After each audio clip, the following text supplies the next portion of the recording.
खैर खून खांसी खुशी, बैर प्रीति मदपान, रहीमन दाबे न दबे जानत सकल जहान। प्यारे बच्चों, मैं डॉक्टर चारुशीला सिंह हिंदी की कक्षा में आप सभी का स्वागत करती हूँ। बच्चों, अभी कुछ पंक्तियाँ आपने मेरे मुख से सुनी जिसमें ख ख की आवृत्ति कई बार हुई, अर्थात ख वर्ण कई बार उसमें आया हुआ था, जिसके कारण आपने इन पंक्तियों में एक सौंदर्य महसूस किया। इन पंक्तियों ने आपके मन मानस को बांधा, सहजता से आप आकर्षित हुए इन पंक्तियों की ओर। ऐसा क्यों हुआ? ऐसा हुआ अलंकारों के कारण, क्योंकि इन पंक्तियों में अलंकार है। ये पंक्तियां अलंकृत हैं, विभूषित हैं, इस वजह से आप आकर्षित हुए। और आज हमारे आपके अध्ययन का विषय भी ये अलंकार ही है। बच्चों, पिछली कक्षा में काव्य सौंदर्य के तत्वों के अंतर्गत आपने रस को पढ़ा था। हमने और आपने जाना था कि रस क्यों प्राण कहे जाते हैं, क्यों वो काव्य की आत्मा कहे जाते हैं, रस के प्रकार कौन कौन से हैं, और बहुत सारी चर्चाओं के माध्यम से सभी रसों के सामान्य परिचय के साथ हमने पाठ्यक्रम के निर्धारित रस श्रृंगार और वीर पढ़े थे। आज पुनः उसी काव्य सौंदर्य के क्षेत्र पे हम हैं, उसी भावभूमि पर हैं, लेकिन आज का जो हमारा प्रकरण है, जो विषय है, वो है अलंकार। आइए अविलंब चलते हैं अपने मुख्य विषय की ओर, क्योंकि आज की जो ये कक्षा है वो बहुत रोचक होने वाली है। आज हम जो पढ़ने वाले हैं उस आनंद के अनुभव की ओर अब चलते हैं, देखते हैं क्या है अलंकार और क्या है काव्य में अलंकारों का महत्व। आइए, अलंकार। सबसे पहले बच्चों इस शब्द को ध्यान से देखें, क्या लिखा है? अलंकार। तो पहले आइए इसकी थोड़ी संक्षिप्त चर्चा कर लेते हैं, फिर विस्तृत रूप से इसको जानेंगे। अलंकार आपने बार बार कई बार शायद सुना है। अलंकार का अर्थ होता है आभूषण। आभूषण क्या करते हैं? आभूषण हमारे और आपके सौंदर्य को बढ़ाते हैं। जब कोई स्त्री आभूषण पहनती है, अलंकारों से सुसज्जित होती है, तो हम ये पाते हैं कि उसका सौंदर्य कई गुना बढ़ गया है, ऐसा हम महसूस करते हैं। तो क्या हो जब ऐसे ही अलंकार काव्य को पहना दिए जाएं, पंक्तियों को पहना दिए जाएं, तो क्या होगा बच्चों? यहां भी हम पाएंगे कि काव्य का जो सौंदर्य है वो कई गुना बढ़ जाता है। लेकिन वो कौन से अलंकार हैं जो शब्दों को, काव्य को, पंक्तियों को पहनाए जाते हैं, जिससे उसके आकर्षण में वृद्धि होती है, वो हमारे मन मानस को बांध लेती हैं। आइए विस्तृत चर्चा के माध्यम से इस विषय को और भी स्पष्ट करते हैं। अलंकार, ध्यान दें बच्चों, अगर आप ध्यान देंगे तो बहुत आसानी से ये बातें, ये चर्चा आप तक पहुंचेगी। बहुत ही रोचक कक्षा है आज की, इसलिए ध्यान दें, बहुत आसान भी है, क्योंकि इसके बाद आप जब काव्य को पढ़ेंगे तो एक नई भावभूमि सृजित होगी। आप अलग ही आनंद का अनुभव करेंगे, क्योंकि अब तक आपने जब पढ़ा तो आपने आनंद पाया तो, लेकिन ये आनंद किस वजह से, किस हेतु से, किस कारण से, किस कारक से मिलता है, आप ये नहीं जानते थे। लेकिन आज इस चर्चा के बाद आप इस बात को जान गए हैं कि क्यों काव्य हमारे मनमानस को बांध लेता है। तो काव्य सौंदर्य के तत्वों की उपयोगिता में आज हम अलंकार पढ़ रहे हैं। ध्यान दें, अलंकार, अलंकार शब्द देखिए बच्चों, ये जो पहली पंक्ति है ध्यान से देखिए, ये दो शब्दों के योग से बना है, लेकिन वो कौन कौन से हैं? अलंकार शब्द अलंग धन कार शब्दों के योग से बना है, जहां अलंग का अर्थ है भूषण तथा कार का अर्थ है वाला, अर्थात जो अलंकृत करे, जो विभूषित करे, जो सजा दे, जो संवार दे, वो कहलाता है अलंकार। आगे चलते हैं और स्पष्ट करते हैं, अर्थात जो अलंकृत करे अथवा शोभा बढ़ाने में सहायक हो, वो है अलंकार। एक बार पुनः पढ़ती हूं, सुने। अलंकार शब्द अलंग धनकार शब्दों के योग से बना है, जहां अलंग का अर्थ है भूषण तथा कार का अर्थ है वाला, अर्थात जो अलंकृत करे अथवा शोभा बढ़ाने में सहायक हो वो है अलंकार। एक उदाहरण के माध्यम से इस बात को और स्पष्ट करते हैं, ध्यान दें। जिस प्रकार आभूषण पहनने से स्त्री के सौंदर्य में चार चांद लग जाते हैं, उसी प्रकार अलंकार के प्रयोग से काव्य का सौंदर्य कई गुना बढ़ जाता है। बढ़ा हुआ जैसा आपने महसूस किया, प्रारंभ जिन पंक्तियों से मैंने आज किया उनमें आप ये सौंदर्य बढ़ा हुआ आपने पाया, आपने महसूस किया। आगे हम इसको और विस्तृत रूप में जानेंगे, पहले इतना समझ लें। आगे आइए बच्चों, अलंकारों के प्रयोग से शब्द और अर्थ में चमत्कार उत्पन्न हो जाता है। अब देखिए इसका जो पूरा सार है वो दो पंक्तियों में आप देखें। अतः काव्य के शब्द तथा अर्थ में चमत्कार उत्पन्न करके काव्य की शोभा बढ़ाने वाले तत्वों को अलंकार कहते हैं। बच्चों निसंदेह आपने इसको समझ लिया होगा। पुनः एक बार बताती हूं कि जैसे आभूषण पहनने से एक स्त्री के, एक नायिका के सौंदर्य में वृद्धि होती है, उसी प्रकार काव्य में अलंकारों के प्रयोग से काव्य का जो सौंदर्य है वो कई गुना बढ़ जाता है। और ये हम आगे और स्पष्ट करेंगे जब हम प्रकार पढ़ेंगे, भेद पढ़ेंगे। जब हम अलंकारों में घुस जाएंगे, उतर जाएंगे, उनमें डूब जाएंगे, उन पंक्तियों को महसूस करने लगेंगे, तब ये जो बातें हैं, ये जो अलंकार का स्वरूप है, ये पूरी तरह से स्पष्ट हो जाएगा। वैसे भी आपने समझ लिया होगा। आइए आगे चलें, अलंकार के भेद की तरफ चलते हैं कि क्या है इसके प्रकार, क्या है इसके भेद। ध्यान दें बच्चों, अलंकार के भेद।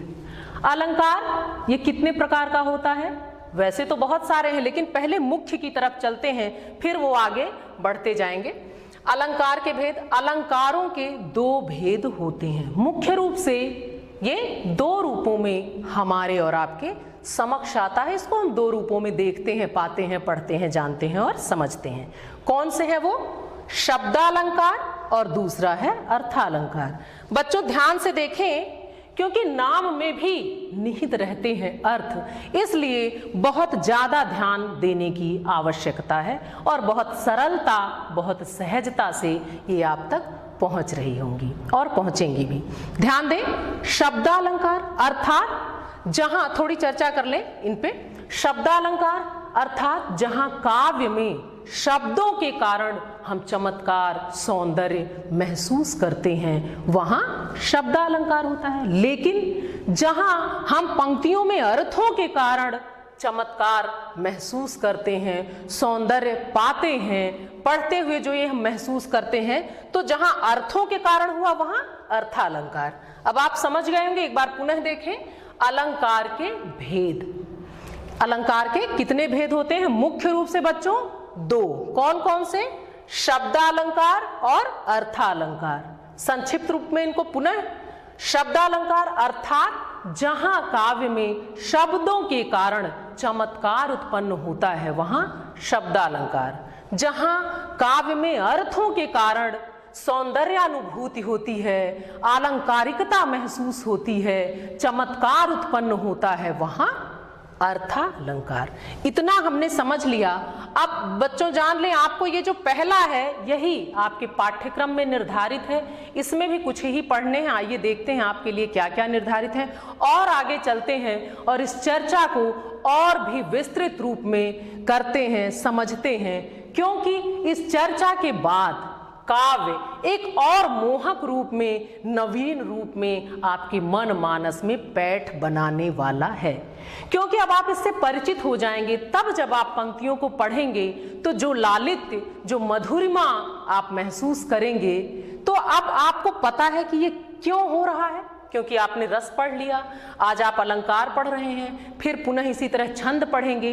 तो जब सारी चीजें आप जान लेंगे तो आप ये जान पाएंगे वस्तुतः कि काव्य सौंदर्य के इन तत्वों का क्या योगदान है और ये क्यों सौंदर्य के तत्व कहे जाते हैं। आज आपने जाना कि अलंकार का क्या महत्व है। ये सजा देता है, संवार देता है और पंक्तियों के सौंदर्य को कई गुना बढ़ा देता है, हमारे मन मानस को बांध देता है। आइए और आगे चलते हैं बच्चों। ये जो आपको पढ़ना है मैंने बताया, आइए शब्द अलंकार के भेद, तो आपको यही पढ़ना है। इसकी तरफ चलते हैं। इसके जो है भेद देखिए बच्चों, ये 3 हैं आपके समक्ष, ध्यान दें। पहला जो है वो है अनुप्रास। अब इसमें क्या होता है, वर्णों की आवृत्ति होती है। अब आप सोच रहे होंगे कि वर्णों की आवृत्ति होती है, ये क्या है।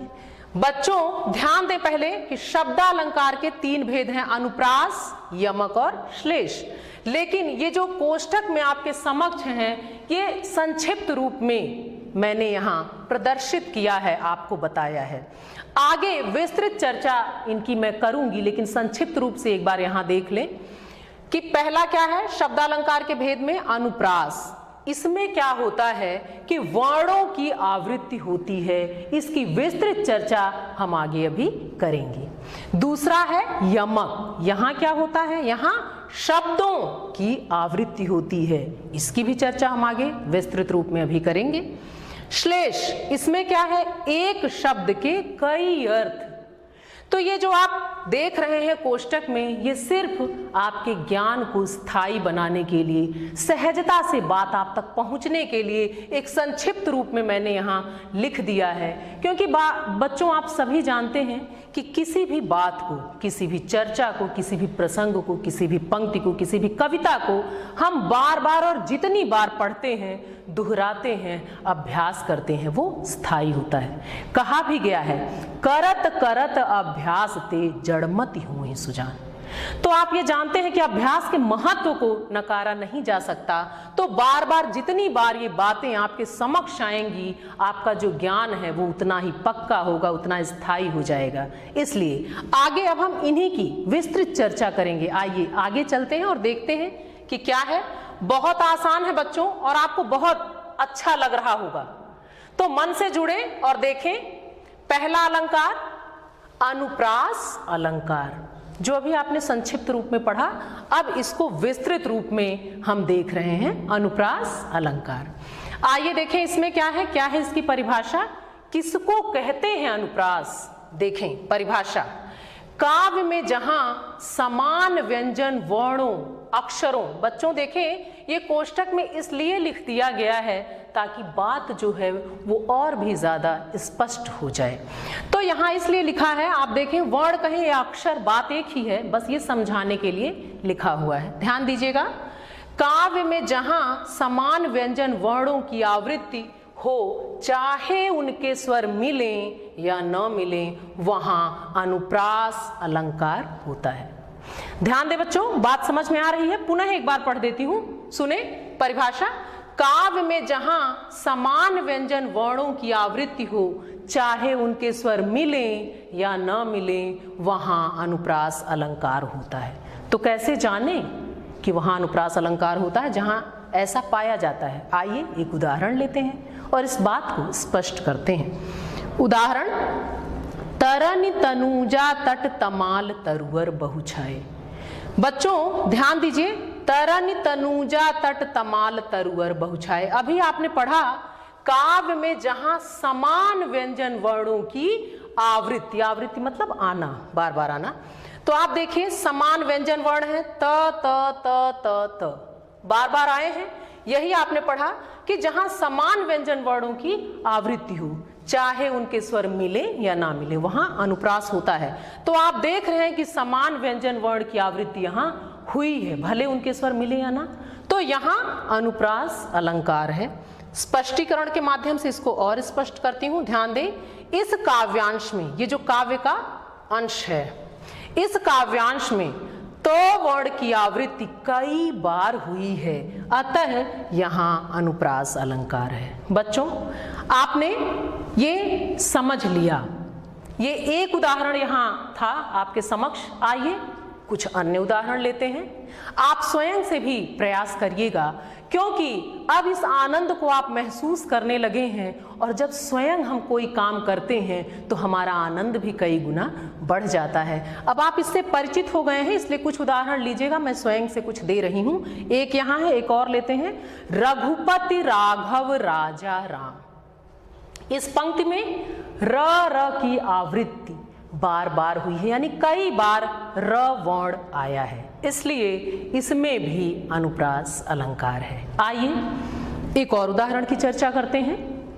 चारु चंद की चंचल किरणें। इस पंक्ति में भी आप देखें च वर्ण की आवृत्ति कई बार हुई है, अर्थात च वर्ण कई बार आया है इस पंक्ति में, इसलिए यहां भी अनुप्रास अलंकार है।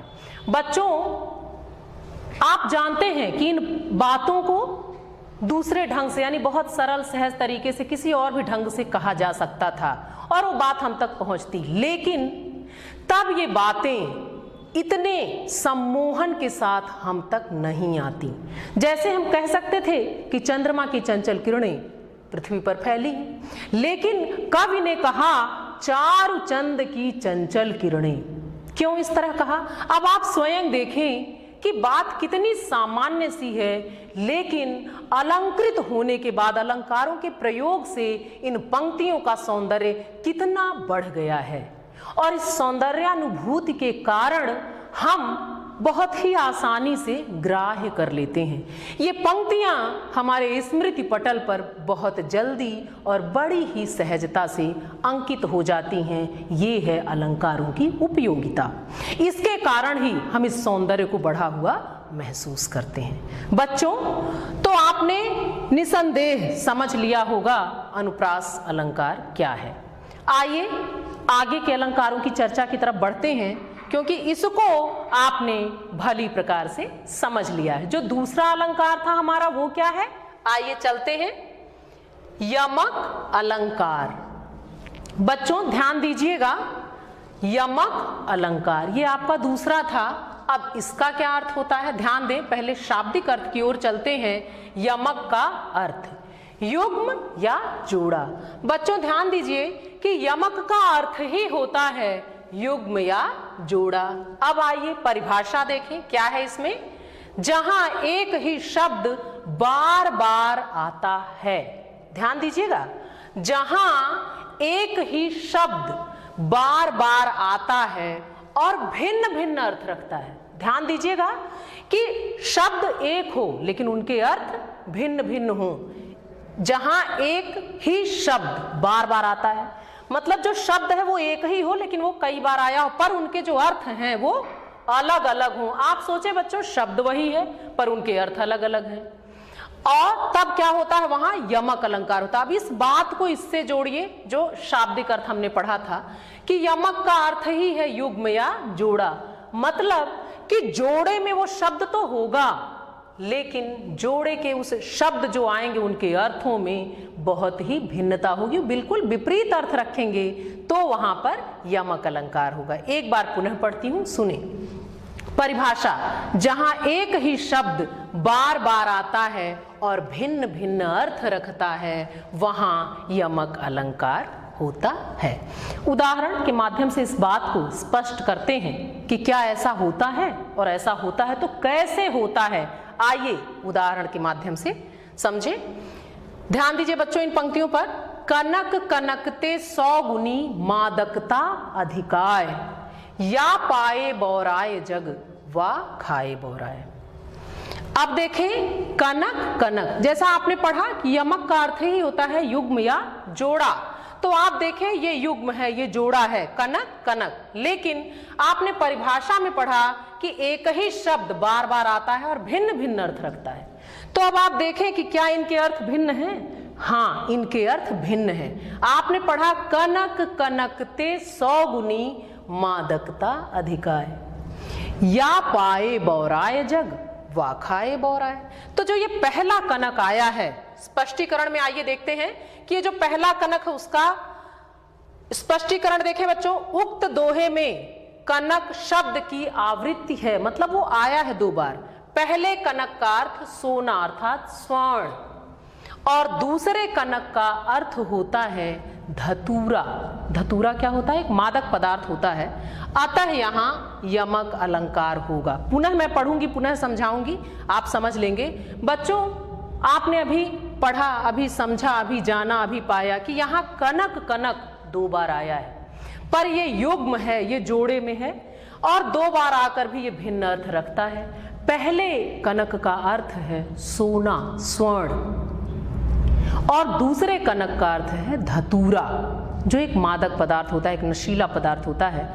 तो यहाँ क्या कहा गया है कि सोने में और धतूरे को लेकर कहा गया है कि दोनों में इतनी अधिक मादकता होती है। 100 गुनी कहने का मतलब कि एक दूसरे से बहुत अधिक मादकता, या पाए बौराए जग वा खाए बौराए, कि दोनों ऐसे मादक हैं कि एक को व्यक्ति पाकर बावला हो जाता है, बौरा जाता है, सुध बुध खो देता है, और दूसरे को खाकर। सच भी है, अगर बहुत अधिक सोना, स्वर्ण आपको मिल जाए तो हम अपनी सुध बुध खो देंगे। उसी प्रकार अगर धतूरे को बहुत ज्यादा खा लिया जाए तो क्योंकि वो मादक पदार्थ है, क्योंकि वो नशीला होता है, तो भी व्यक्ति जो है वो अपनी सुध बुध खो देगा। इस प्रकार बच्चों आपने इसको समझ लिया।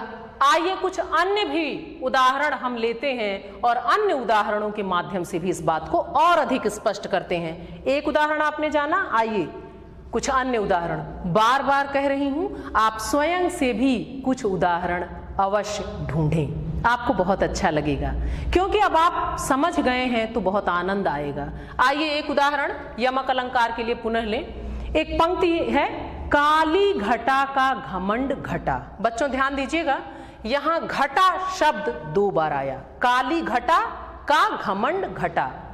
तो आप सुन रहे हैं, समझ रहे हैं, देख रहे हैं, जान रहे हैं कि 2 बार आया, लेकिन आप देखें कि इनके अर्थों में कितनी भिन्नता है। काली घटा, जो पहला घटा शब्द आया है वो घटाओं के लिए, मेघ के लिए प्रयुक्त है, वो उसके संबोधन में है।